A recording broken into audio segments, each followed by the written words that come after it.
साध संगत, जब यह निराकार पार ब्रह्म परमात्मा धरती पर साकार सद्गुरु के रूप में प्रकट होता है, धरती पर साकार सद्गुरु के रूप में प्रकट होता है, संसार को सत्य का संदेश देने के लिए, संसार को सुखी करने के लिए जो महायज्ञ रचाता है, उसी का नाम है संत समागम।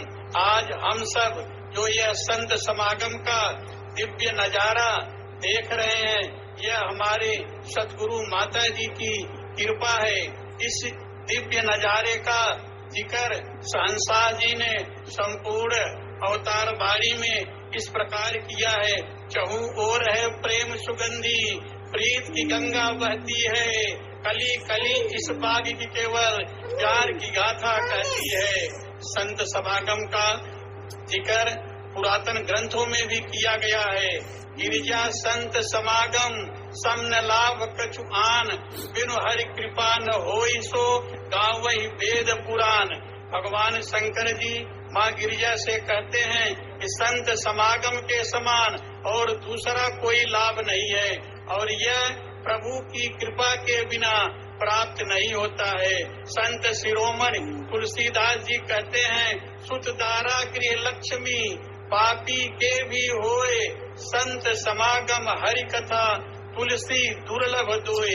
इस संत समागम को, प्रभु की कथा को दुर्लभ बताया गया है। आगे भी लिखा है, संत समागम परम सुख, जान अल्प सुख और मान सरोवर हंस है, बगुला ठौरे ठौर।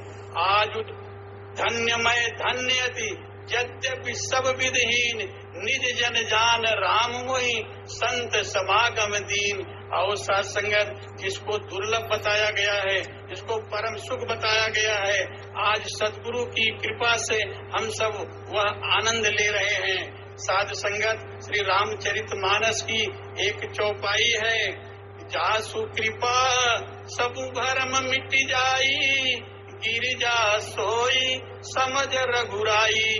भगवान शंकर माँ गिरिजा से कहते हैं कि जिसकी कृपा से सारे भरम समाप्त हो जाए, समझो वही भगवान है। और साथ संगत, भरम है क्या?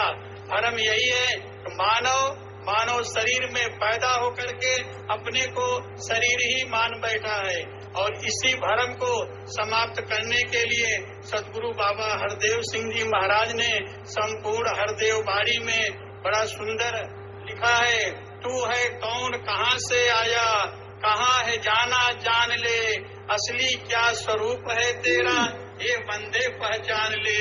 ये आँखें ये कान है तेरे, मगर तू आँख कान नहीं, जैसे कि मकान है तेरा, लेकिन तू मकान नहीं। तू नहीं यह तन है प्राणी, तन के भीतर रहता है, कभी नहीं कहता मैं तन हूँ, मेरा तन है कहता है। तन और मन से परे है तू, इस निराकार का अंश है, शुद्ध रूप तू आत्मा है, परम पिता का वंश है।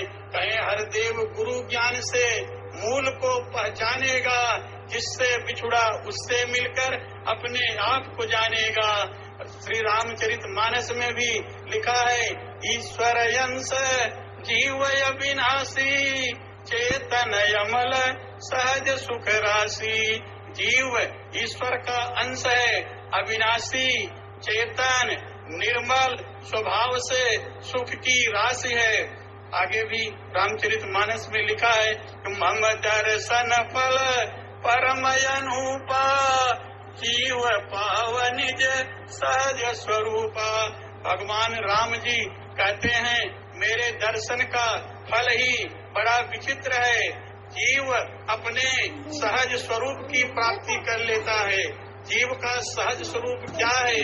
जीव का सहज स्वरूप ब्रह्म है। ब्रह्म की प्राप्ति, ब्रह्म की समाप्ति, तजो सब भरम, भजो पार ब्रह्म, कहे नानक अटल ए धर्म। साध संगत, पुरातन महापुरुषों ने भी समय के सद्गुरु की शरण में जाकर इस ब्रह्म ज्ञान की प्राप्ति करके अपना अनुभव का बयान किया है कि तू करता तू भया, मुझ में रही न हूँ, सब अधियारा मिट गया, तित देखू तित तू, हेरत हेरत हे सखी, मैं तो गई हेराए बूंद समानी समुद्र में शोकत हेरी जाए। संत कबीरदास जी कहते हैं अब तो जाई चढ़ो सिंहासन मिलियो सारंग पानी। राम कबीरा एक हुए हैं कोई न सके पहचानी।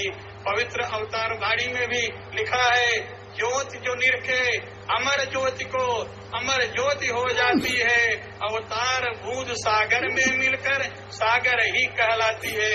आज यहाँ पर उपस्थित यह विशाल मानव परिवार इस बात का प्रमाण है। इन्होंने समय के सद्गुरु माता जी के चरणों में आकर ब्रह्म ज्ञान की दात को प्राप्त करके अपने जीवन में सुकून, शांति, सुख, आनंद प्राप्त किया है। साथ संगत जी प्यार से बोलिए धन निरंकार।